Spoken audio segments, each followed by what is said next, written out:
السلام علیکم ورحمۃ اللہ وبرکاتہ۔ کیا حال ہے میری سب پیاری بہنوں کا اور بچیوں کا؟ اللہ سبحانہ و تعالیٰ آپ سب کو صحت اور ایمان کی بہترین حالت میں رکھے۔ نحمدہ و نصلی علی رسولہ الکریم، اما بعد فاعوذ باللہ من الشیطان الرجیم، بسم اللہ الرحمن الرحیم۔ رب اشرح لی صدری ویسر لی امری واحلل عقدۃ من لسانی یفقہوا قولی۔ نماز کے بعد کے مسنون اذکار۔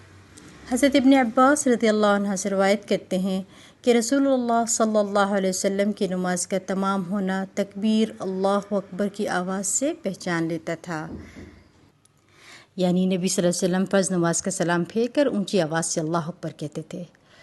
اس سے ثابت ہوا کہ امام اور مقتدیوں کو نماز سے فارغ ہوتی ایک بار بلند آواز سے اللہ اکبر کہنا چاہیے۔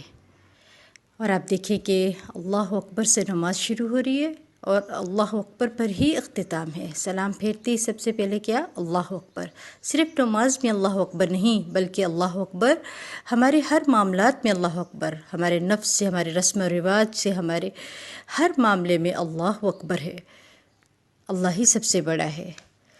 پھر دیکھیں حضرت ثوبان رضی اللہ عنہ روایت کرتے ہیں کہ نبی اکرم صلی اللہ علیہ وسلم جب اپنی نماز ختم کرتے تو 3 بار فرماتے استغفر اللہ استغفر اللہ استغفر اللہ۔ پھر یہ پڑھتے تھے اللہم انت السلام و منک السلام تبارکت یا ذی الجلال والاکرام۔ یا الہی تو السلام ہے اور تیری ہی طرف سلامتی ہے، اے ذی الجلال والاکرام تو بڑا ہی بابرکت ہے۔ یعنی کیا کرنا ہے؟ السلام پھیرنے کے بعد سب سے پہلے بلند آواز سے کہنا اللہ اکبر، پھر 3 بار آہستہ آواز میں استغفر اللہ استغفر اللہ استغفر اللہ پڑھ کے پھر اللہم انت السلام و منک السلام تبارک ذی الجلال والاکرام پڑھنا، ٹھیک ہے؟ اور یہ پہلی حدیث ہے بخاری کی، اور حدیث نمبر 441 اور 842 ہے، اور مسلم کی حدیث بھی ہے یہ، اور 583 نمبر ہے اس کا۔ اور جو دوسری حدیث میں نے بیان کی ہے استغفر اللہ والی، یہ مسلم کی حدیث ہے، حدیث نمبر 591۔ مگر یہاں میں تنبیہ بھی دینا چاہ رہی کہ دعائے رسول صلی اللہ علیہ وسلم میں اضافہ نہیں کرنا ہے، ٹھیک ہے؟ جس طرح دعائے اذان میں لوگوں نے اضافہ کر رکھا ہے، اسی طرح اس دعا میں بھی لوگوں نے زیادتی کی ہوئی ہے۔ وہ زیادتی یہ ہے کہ اللہم انت السلام و منک السلام، اور رسول اللہ صلی اللہ علیہ وسلم کے الفاظ ہیں آگے وَإِلَيْكَ يَرْجِعُ السَّلَامُ حَيًّا رَبَّنَا بِالسَّلَامُ أَدْخِلْنَا دَارَ السَّلَام کا اضافہ کر رکھا ہے۔ کس قدر افسوس کا مقام ہے کہ شروع اور آخر میں رسول اللہ صلی اللہ علیہ وسلم کے الفاظ اور درمیان میں کیا کیا ہے؟ خود اپنی طرف سے دعائیہ جملے بڑھا کر حدیث رسول صلی اللہ علیہ وسلم سے زیادتی کی ہوئی ہے، معاذ اللہ۔ دیکھیں معاذ اللہ، کیا آپ جملے بھول گئے تھے یا دعا ناقص چھوڑ گئے تھے جس کی تکمیل امتیوں نے کی ہے؟ ایسے نہیں کرنا چاہیے نا، اس طرح کے معاملات نہیں ہونے چاہیے۔ دعا میں الفاظ کی زیادتی سے دین کی اصل باقی نہیں رہتی، اس لیے مسنون الفاظ استعمال کرنے چاہیے، اور حدیث میں اضافہ اپنے پاس سے کرنا ناجائز ہے، ٹھیک ہے؟ حضرت معاذ بن جبل رضی اللہ عنہ کہتے ہیں کہ رسول اللہ صلی اللہ علیہ وسلم نے میرا ہاتھ پکڑ کر فرمایا اے معاذ، اللہ کی قسم میں تجھ سے محبت کرتا ہوں۔ میں نے کہا میں بھی آپ سے محبت رکھتا ہوں۔ پھر آپ نے فرمایا جب تو مجھ سے محبت رکھتا ہے تو میں تجھے وصیت کرتا ہوں کہ ہر فرض نماز کے بعد یہ دعا پڑھنا نہ چھوڑنا، ربی اعنی علی ذکرک و شکرک و حسن عبادتک، اے میرے رب ذکر کرنے، شکر کرنے اور اچھی عبادت کرنے میں میری مدد کر۔ اسے نسائی نے روایت کیا ہے، حدیث نمبر 1226 ہے، اور داؤد کی بھی ہے، امام حاکم کی بھی ہے، تمام لوگوں کی جو روایات میں یہ چیز ملتی ہے۔ آپ اگر غور کریں ان الفاظ کے اوپر تو اللہ کے نبی صلی اللہ علیہ وسلم کیا فرما رہے ہیں؟ سبحان اللہ، آپ صلی اللہ علیہ وسلم سے کتنی محبت ہوگی حضرت معاذ سے، ہاتھ پکڑ کر قسم کھا کر محبت کا اظہار کیا جا رہا ہے۔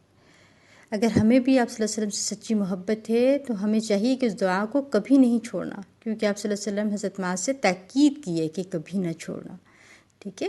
تو جب آپ صلی اللہ علیہ وسلم کی تاکید آ جائے تو اس سے کیا کرنا ہے کہ اس کو کبھی نہیں بھولنا، انشاءاللہ ہم سب نے یاد کرنا ہے۔ پھر حضرت مغیرہ بن شعبہ رضی اللہ عنہ روایت کرتے ہیں کہ رسول اللہ صلی اللہ علیہ وسلم ہر فرض نماز کے بعد کہتے تھے لا الہ الا اللہ وحدہ لا شریک لہ، لہ الملک و لہ الحمد وهو علی کل شیء قدیر، اللہم لا مانع لما اعطیت ولا معطی لما منعت ولا ينفع ذا الجد منک الجد، اللہ کے سوا کوئی سچا معبود نہیں ہے، وہ اکیلا ہے، اس کا کوئی شریک نہیں ہے، اسی کے لیے بادشاہت ہے اور اسی کے لیے ساری تعریف ہے اور وہ ہر چیز پر قادر ہے۔ یا اللہ، تیری عطا کو کوئی روکنے والا نہیں اور تیری روکی ہوئی چیز کو کوئی عطا کرنے والا نہیں، اور دولت مند کو اس کی دولت تیرے عذاب سے نہیں بچا سکتی۔ یہ بخاری کی حدیث ہے، حدیث نمبر 844 ہے، اور مسلم کی حدیث ہے، حدیث نمبر 593۔ اچھا جی، اس حدیث سے اب ہمیں کیا پتہ چل رہا ہے؟ اگر لفظوں پہ غور کریں تو کیا ہے کہ توکل اللہ پڑتا ہے کہ اللہ تعالیٰ اگر جو تو نے ہمارے نصیب میں لکھ دیا ہے نا، وہ ہم سے کوئی لے نہیں سکتا، اور جو ہمارا نہیں ہے وہ ہمیں کوئی دے نہیں سکتا۔ اگر ہمارا ایمان مضبوط ہو جائے اور ہم اس دعا کو اس طرح سے سمجھ کر پڑھیں تو یقین کریں کبھی کسی نعمت کے جانے پر اور کسی کے مل جانے پر کسی کے جانے پر نہ ہمیں دکھ ہو اور نہ ہمیں مل جانے پر کسی کو دکھ ہو، اگر یہ بات ہم سمجھ جائیں تو۔ پھر حضرت عبداللہ بن زبیر رضی اللہ عنہ روایت کرتے ہیں کہ رسول اللہ صلی اللہ علیہ وسلم نماز سے سلام پھیرنے کے بعد پڑھتے تھے، لا الہ الا اللہ وحدہ لا شریک لہ، لہ الملک ولہ الحمد وہو علی کل شیء قدیر، لا حول ولا قوة الا باللہ، لا الہ الا اللہ ولا نعبد الا ایاہ، لہ النعمت ولہ الفضل ولہ الثناء الحسن، لا الہ الا اللہ مخلصین لہ الدین ولو کرہ الکافرون۔ اللہ کے سوا کوئی سچا معبود نہیں، وہ اکیلا ہے، اس کا کوئی شریک نہیں، اسی کے لیے بادشاہت ہے اور اسی کے لیے ساری تعریف ہے، اور وہ ہر چیز پر قادر ہے۔ گناہوں سے رکنا اور عبادت پر قدرت پانا صرف اللہ کی توفیق سے ہے۔ اللہ کے سوا کوئی سچا معبود نہیں اور ہم صرف اسی کی عبادت کرتے ہیں۔ ہر نعمت کا مالک وہی ہے اور سارا فضل اسی کی ملکیت ہے، یعنی فضل اور نعمتیں صرف اسی کی طرف سے ہیں، اسی کے لیے اچھی تعریف ہے۔ اللہ کے سوا کوئی معبود حقیقی نہیں، ہم صرف اسی کی عبادت کرتے ہیں، اگر چاہے کافر برا مانے۔ اب دیکھیں یہاں تو کافروں کی بات ہو رہی ہے، لیکن ویسے اگر دیکھا جائے کسی کو آپ کا نماز لمبی پڑھنا پسند نہیں ہے، یہ کیا آپ سکون کی نماز پڑھنے لگے، اتنی لمبی نماز پڑھنے لگ گئے ہیں، یہ کون سی نمازیں ہیں، اس طرح کی بھی باتیں سننے کو ملنے لگتی ہیں۔ جب انسان کو اچھی نماز پڑھنی آ جاتی ہے، سنت کے مطابق نماز پڑھتا ہے، تو لوگ الجھنے لگتے ہیں جن کو طریقہ کار نہیں آ رہا ہوتا۔ تو یہاں کیا کہا ہے؟ مخلصین لہ الدین ولو کرہ الکافرون، خواہ کسی کو پسند ہو یا نہ ہو، پھر بھی نماز پڑھوں گی اور سنت کے مطابق پڑھوں گی انشاءاللہ۔ لیکن ان اذکار کے کرنے سے اللہ کی رحمت متوجہ ہو جاتی ہے، اس لیے پڑھتے رہیں، کیونکہ یہ دعا تو نہیں ہے نا، اس میں ہم نے کوئی مانگنے والی کوئی چیز نہیں دیکھی ہے، مگر اللہ کی حمد و ثنا تو ہے، اور یہی ذکر و شکر گزاری ہوتی ہے۔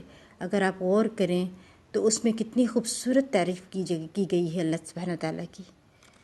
اور پھر ایک اور روایت میں آتا ہے، رسول اللہ صلی اللہ علیہ وسلم نماز کے بعد ان کلمات کے ساتھ اللہ کی پناہ پکڑتے تھے، یعنی انہیں پڑھتے تھے، اللہم انی اعوذ بک من الجبن واعوذ بک من البخل واعوذ بک من ان ارد الى ارذل العمر واعوذ بک من فتنة الدنیا وعذاب القبر۔ اے اللہ، میں بزدلی اور کنجوسی سے تیری پناہ چاہتا ہوں، اور اس بات سے بھی تیری پناہ چاہتا ہوں کہ مجھے رذیل عمر یعنی زیادہ بڑھاپے کی طرف پھیر دیا جائے، اور اسی طرح میں دنیاوی فتنوں اور عذاب قبر سے بھی تیری پناہ چاہتا ہوں۔ یہ بخاری کی حدیث ہے، پہلی حدیث مسلم کی تھی، حدیث نمبر 594 تھا، اور یہاں پہ یہ والی حدیث بخاری کی ہے، حدیث نمبر 6374 ہے۔ پھر ایک اور روایت میں حضرت ابو ہریرہ رضی اللہ عنہ کہتے ہیں کہ رسول اللہ صلی اللہ علیہ وسلم نے فرمایا، اس شخص کے تمام گناہ معاف کر دیے جائیں گے، خواہ سمندر کی جھاگ کے برابر ہوں، جو ہر فرض نماز کے بعد یہ پڑھے، سبحان اللہ 33 بار، الحمدللہ 33 بار، اللہ اکبر 33 بار، اور ایک بار لا الہ الا اللہ وحدہ لا شریک لہ، لہ الملک ولہ الحمد وہو علی کل شیء قدیر۔ اللہ ہر عیب سے پاک ہے، ساری تعریف اللہ کی ہے، اللہ سب سے بڑا ہے، اللہ کے سوا کوئی سچا معبود نہیں، وہ اکیلا ہے، اس کا کوئی شریک نہیں، اسی کے لیے ساری بادشاہت اور اسی کے لیے ساری تعریف ہے، اور وہ ہر چیز پر خوب قدرت رکھنے والا ہے۔ پڑھے اس گناہ بخشے جائیں گے اگر چاہے دریا کے جھاگ برابر ہوں، یعنی جھاگ کے مانند کیوں نہ ہوں، ٹھیک ہے، اس کے تمام گناہ بخش دیے جائیں گے۔ یہ حدیث ہے مسلم کی اور حدیث نمبر ہے 597۔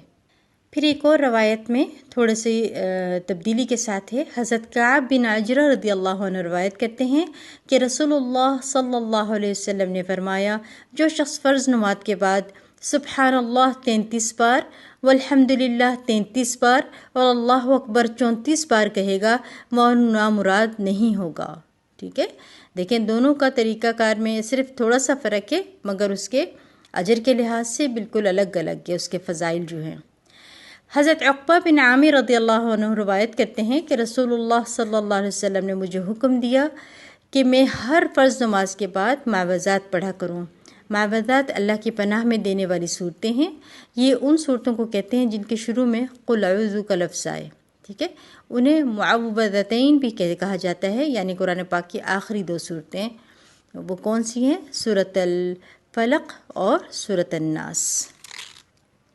پھر حضرت ابو امامہ رضی اللہ عنہ روایت کرتے ہیں کہ میں نے رسول اللہ صلی اللہ علیہ وسلم کو فرماتے ہوئے سنا، جو شخص ہر نماز کے بعد آیت الکرسی پڑھے تو اس کو بہشت میں یعنی جنت میں داخل ہونے سے سوائے موت کے کوئی چیز نہیں روکتی ہے۔ یہ نسائی کی حدیث ہے۔ اس بات کا مطلب یہ ہے کہ آیت الکرسی پڑھنے والا موت کے بعد سیدھا جنت میں جائے گا انشاءاللہ۔ اور آیت الکرسی کیا ہے؟ اللہ لا الہ الا هو الحی القیوم لا تأخذه سنة ولا نوم له ما في السماوات وما في الأرض من ذا الذي يشفع عنده إلا بإذنه يعلم ما بين أيديهم وما خلفهم ولا يحيطون بشيء من علمه إلا بما شاء وسع كرسيه السماوات والأرض ولا يؤوده حفظهما وهو العلي العظيم۔ اللہ کے سوا کوئی سچا معبود نہیں، وہ زندہ ہے، ہمیشہ قائم رہنے والا ہے، وہ اونگتا ہے نہ سوتا ہے، اسی کا ہے جو کچھ آسمان اور زمین میں ہے، اس کی اجازت کے بغیر کون اس کے پاس کسی کی سفارش کر سکتا ہے؟ وہ جانتا ہے جو کچھ ان سے پہلے گزرا اور جو کچھ ان کے بعد ہوگا، اور لوگ اس کے علم سے کسی چیز کا احاطہ نہیں کر سکتے، معلوم نہیں کر سکتے مگر جتنا وہ چاہتا ہے، اتنا علم جسے چاہے دے دیتا ہے۔ اس کی کرسی نے آسمان اور زمین کو گھیر رکھا ہے اور ان دونوں کی حفاظت اس کو تھکاتی نہیں، وہ بلند و بالا بڑی عظمتوں والا ہے۔ ٹھیک ہے، پھر ایک اور روایت میں آتا ہے رسول اللہ صلی اللہ علیہ وسلم نے فرمایا، جو شخص رات کو سوتے وقت آیت الکرسی پڑھ لیتا ہے تو اللہ کی طرف سے اس کے لیے محافظ مقرر کر دیا جاتا ہے اور طلوع فجر تک شیطان اس کے قریب نہیں آتا ہے۔ ٹھیک ہے، اب مجھے یہ بتائیے کہ اللہ جو ساری کائنات کی حفاظت کر سکتا ہے، کیا وہ ایک انسان یا اس کی گاڑی کی حفاظت نہیں کر سکتا؟ یقیناً کر سکتا ہے۔ پھر وہ اپنی حفاظت کے لیے جائز اسباب کے بجائے شرکی اسباب کیوں اختیار کرتے ہیں؟ اس مقصد کے لیے مختلف کڑے اور انگوٹھیاں کیوں پہنتے ہیں؟ کیوں دھاگے باندھتے ہیں کالے رنگ کے اپنے آپ کو گرے لگا کے؟ اپنی گاڑی پر جوتے یا چیتھڑے وغیرہ کیوں لٹکاتے ہیں؟ اور اللہ کے بندو، یقین کریں دل تڑپتا ہے، اللہ کے بندو آیت الکرسی پڑھو، حفاظت میں رہو۔ یقیناً اللہ کی حفاظت ہی بہترین حفاظت ہے جس کا کوئی توڑ نہیں ہے۔ یہ سب کام شرکیاں ہیں، یہ صرف ہلاکت کی طرف لے کر جا رہے ہیں۔ اللہ سبحانہ وتعالیٰ قیامت کے دن سب معاف کر دے گا لیکن شرک معاف نہیں کرے گا۔ یہ گاڑی کے پیچھے کالا کپڑا لٹکا دینا، اس کے پیچھے باندھ دینا، یہ سب کچھ شرک ہے۔ پیاری بہنوں، ان چیزوں سے بچنے کی کوشش کریں ورنہ آگے نجات نہیں مل سکتی ہے۔ اللہ سبحانہ وتعالیٰ سے دعا کرتے ہیں اللہ تعالیٰ ہمیں جانے انجانے میں کی ہوئی کوتاہیوں اور غلطیوں کو معاف فرمائے، آمین۔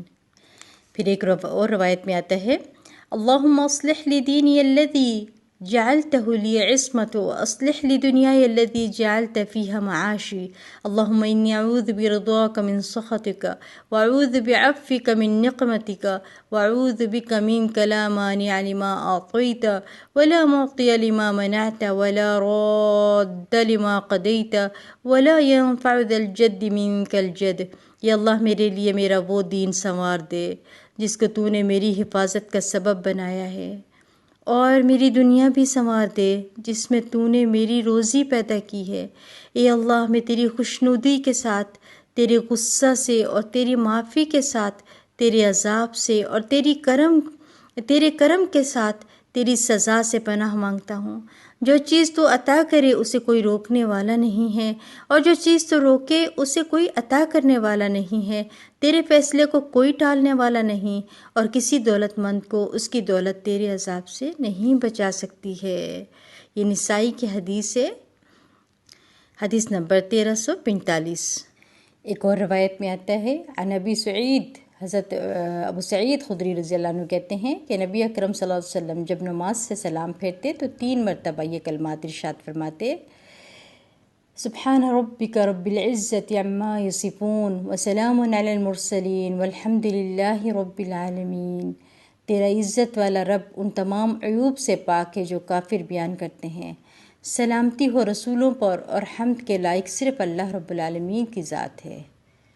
اور اس کے علاوہ بھی بے پناہ دعائیں ہیں جو کہ ہم مسنون طریقے کی ہم مانگ سکتے ہیں، یعنی نماز کے بعد کی دعائیں تو یہی ہیں، لیکن اس میں جو ہے جیسے ابھی میں نے یہ دعا پڑھی ہے، یہ والی اللہم اصلح لی دینی الذی، یہ والی جو ہے یہ ویسے دعا ہے، ٹھیک ہے، یہ ضروری نہیں کہ نماز کے بعد ہی پڑھی جائے، لیکن یہ دعائیں ہیں جتنی زیادہ آپ چاہیں پڑھ سکتے ہیں۔ اللہ کے نبی صلی اللہ علیہ وسلم کی ہر دعا میں آپ نے دیکھا کتنے خوبصورت الفاظ ہیں، جامع الفاظ ہیں، تو کوشش کرنی چاہیے ہمیں دعا پڑھنی چاہیے۔ وہ دعا بھی بہت خوبصورت ہے، رب اعنی ولا تعن علی ولی، یہ دعا ہے، بے پناہ دعائیں ہیں مسنون، وہ ہمیں پڑھنی چاہیے۔ اس کے علاوہ اگر ہمیں کوئی اپنی زبان میں، ٹھیک ہے، ویسے تو مسنون دعاؤں میں سب کچھ موجود ہوتا ہے، ہر چیز جو کہ ہمارا دل چاہ رہا ہوتا ہے وہ سب اس میں موجود ہوتا ہے، مگر اگر کوئی اپنے لیے مخصوص دعا کرنا چاہتا ہے تو کر سکتا ہے، مگر ہر نماز کے بعد اجتماعی دعا کرنا سنت نہیں ہے، بلکہ کیا ہے، بدعت ہے،